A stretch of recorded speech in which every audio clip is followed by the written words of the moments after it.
Hello, ఎవరు? రమేష్ అన్ననా? అన్నా, నేను స్టేషన్ నుంచి ఎస్ఐని మాట్లాడుతున్నా. మా కానిస్టేబుల్ భార్యకి సీరియస్గా ఉన్నది.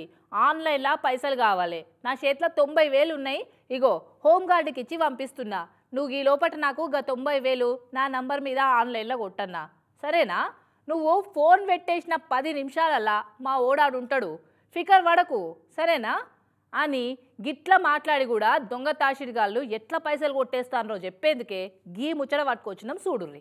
ఈ కాళేశ్వరం దగ్గరున్న మాదేవ్పూర్ కాడ మీ సేవా సెంటర్ నడిపిస్తున్న అన్నను ఏఎస్ఐని మాట్లాడుతున్నా అని ముంచిన తీరు చూస్తుంటే ముక్కు మీ నేలేసుకుంటారు ఎవరైనా. పోలీసుల పలుకుబడి ఎట్లుంటుంది?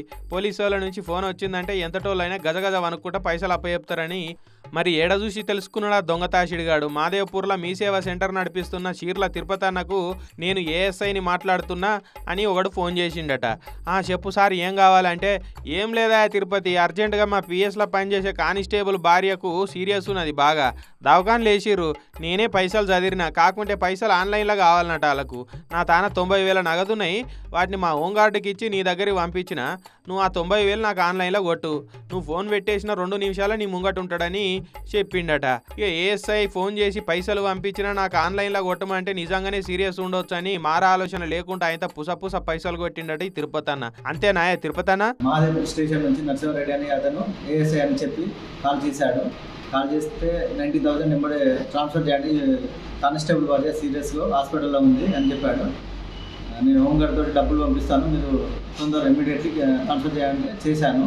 ఇకేమున్నది, 2 నిమిషాలు కాదు 2 గంటలైనా కూడా హోంగార్డు రాలే, పైసలు ఇవ్వలే. ఇదేందని బుగులువాడు ఆయన పోలీస్ స్టేషన్కి పోయి ఏఎస్ఐ సారేడి పైసలు పంపిస్తానని ఇంకా పంపలేదని అడిగిండట.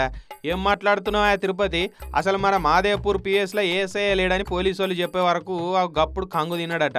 అయ్యో ఏఎస్ఐనని పైసలు పంపిస్తున్నా, నాతోటి 90,000 అకౌంట్లు వేయించుకున్నాడు సార్ అని చెప్తే ఆడెవడో సైబర్ క్రైమ్ దొంగోడు ఉన్నట్టున్నాడు, నిన్ను ముంచిండాయా, అర్జెంటుగా 1930కి ఫోన్ చేసి సైబర్ క్రైమ్ వాళ్ళకి కంప్లైంట్ ఇవ్వమని చెప్పిరట. ఇక అటెంక వీళ్ళు కూడా ఫిర్యాదు రాసుకొని ఎంక్వైరీ చేస్తామన్నారట పోలీసు వాళ్ళు. ముఖ్యంగా పోలీసులు అని చెప్పి మీకు ఫోన్ చేసి డబ్బులు కావాలని చెప్పి అడిగితే ఆ వ్యక్తి పోలీస్ స్టేషన్లో పనిచేస్తున్నా లేదా ముందు వెరిఫై చేసుకోండి. వెరిఫై చేసుకున్న తర్వాతనే ఆ డబ్బులు ట్రాన్స్ఫర్ అనేది చేయండి. ముఖ్యంగా పోలీసు అనేవారు ఎవరు కానీ ఫోన్ చేసి డబ్బులు కావాలని చెప్పి ఏ వ్యక్తులను అడగరు. ఈ కథ ఇట్లున్నదా? సంగారెడ్డి మెదక్ జిల్లాలో కూడా ఒక్కరోజే 2 నుంచి 80 లక్షలు కొట్టేసిరు దొంగ తాషిడిగాళ్ళు. పటాన్ చెరువు కాడుండి ఒక ఆయన ట్రేడింగ్ చేస్తే పైసలు డబ్బులు వస్తాయనే వరకు ఏం దాకా 67 లక్షల పెట్టుబడి పెట్టిండట. కథం ఇక నున్న గుండు కొట్టిపోయారు. ఇంకొక ఆయననేమో 15 లక్షల పెట్టుబడి పెడితే ఎంబడే 5 లక్షల లాభం వస్తాయని చెప్పే వరకు 15 లక్షలు పెట్టిండట. కథం ఇగేమున్నది, టాటా బై బై చెప్పిర్రు వాళ్ళు. మీది మబ్బులు ఆశ చూసుకొని చెంబులని లొలక పోసుకున్నట్టు చేసుకున్నారు వీళ్ళు. అందుకే అంటారు దురాశ దుఃఖానికి చేటు అని.